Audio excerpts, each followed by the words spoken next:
In a dramatic turn of events, Australia witnessed a fascinating political upheaval as voters flocked to the polls, reshaping the nation's political landscape in a manner that few had anticipated. Just months ago, the political climate seemed to favor Peter Dutton's coalition, poised to unseat Anthony Albanese's Labour government. Yet as the dust settled on Election Day, it became clear that the political winds had shifted.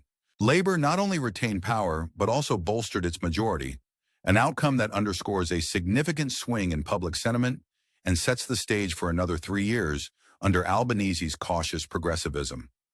Australia's unique electoral system plays a crucial role in understanding these dynamics. The bicameral parliament comprises two chambers, the Senate and the House of Representatives. The Senate, often referred to as a House of Review, consists of 76 members with 12 senators from each state and 2 from each of the internal territories. These senators are elected through the single transferable vote, STV system, a method that requires candidates to achieve a specific number of votes, known as the quota, with voters ranking candidates in order of preference. This system, while complex, ensures a representation that can include minor parties and independents, thereby diversifying the Senate's composition. The House of Representatives, however, operates differently. It has 151 members elected from single-member constituencies using the alternative vote system.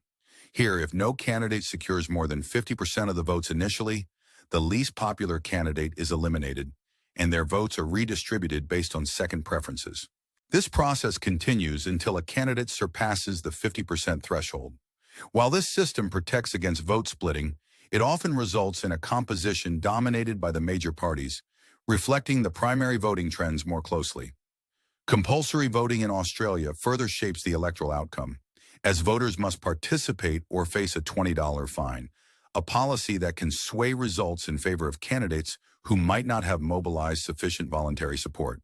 Historically, this has contributed to the dominance of the two major parties, Labour on the left and the Liberal National Coalition on the right. Yet recent elections have seen these parties' collective primary vote share decline, reflecting a broader disenchantment with traditional political establishments. The 2022 federal election marked a pivotal moment when the coalition, in power since 2013, suffered a significant defeat, yielding to Labour's resurgence. Labour's victory, capturing 77 seats to the coalition's 58, highlighted a shift in voter priorities and dissatisfaction with the status quo. The rise of the Greens and the so-called teal independents, who secured urban seats traditionally held by the coalition, further emphasized this political transformation. This erosion of the two-party system mirrors trends in other democracies with similar political frameworks, such as the UK and Canada, where parties face challenges in securing outright majorities. Fast forward to the present, and Peter Dutton, a former police officer and the coalition's leader, found himself grappling with a rapidly changing political environment. Once seemingly on the path to victory, Dutton's fortunes dwindled as Labour's prospects improved dramatically.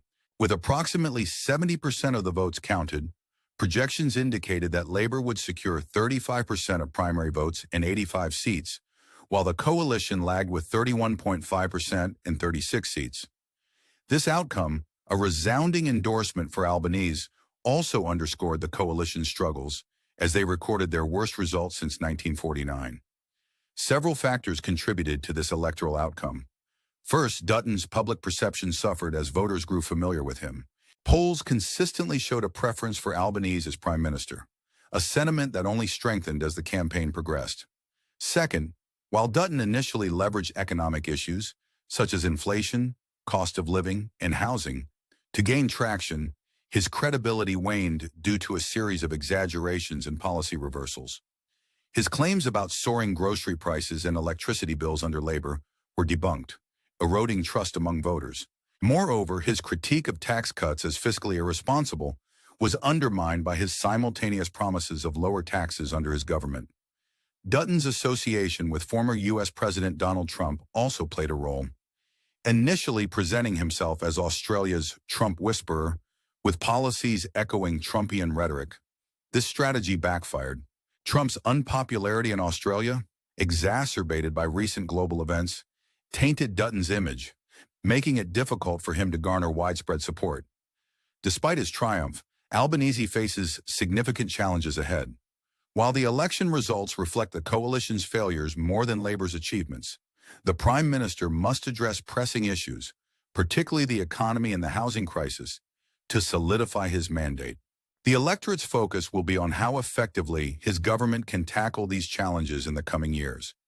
As we reflect on these developments, it is worth considering the broader implications for Australia's political landscape. The erosion of the traditional two-party dominance, the rise of independent voices, and the shifting priorities of voters signal a transformative period in Australian politics. This election underscores a growing appetite for change, a desire for policies that resonate with the diverse needs of the populace. In the midst of this political discourse, we invite you, our viewers, to engage with these topics. What are your thoughts on the election results and the factors that influence them? How do you perceive the future of Australian politics under Albanese's leadership? We encourage you to share your insights and opinions in the comments section below. As we continue to explore these crucial issues, we also invite you to support our channel. If you haven't already, consider subscribing for more in-depth analyses and discussions on the topics that matter to you. Your engagement through likes, comments, and subscriptions helps us bring more content your way. In conclusion, Australia's recent election serves as a compelling narrative of political change, highlighting the dynamic nature of democratic processes. The outcome not only reflects the electorate's current mindset, but also sets the stage for future political developments. As we navigate this evolving landscape, staying informed and engaged remains paramount. Thank you for joining us on this journey, and we look forward to hearing your perspectives on the unfolding political saga in Australia.